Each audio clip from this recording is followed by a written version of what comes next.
Hey guys, VN app slow motion video editing. So open your VN apps, click on to plus option, new project, select video base or music base. Select the first option, press on save and select video. Okay, press on to add this video. Now play.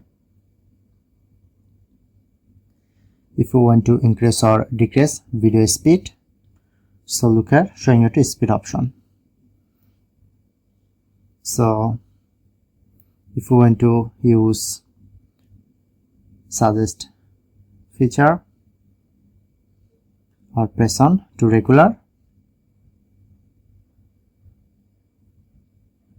select regular. If you want to decrease speed, okay, press on apply to all. Now decrease speed. Or if you want to increase the speed, same, press on apply to all. If you want to speed up and slow specific area, so like select, so click on to split.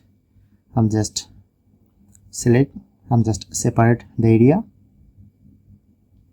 and increase speed, and just make slow motion in this footage. Select, click on to speed and decrease speed, press on right mark. So look here and just press on to export. So that's it.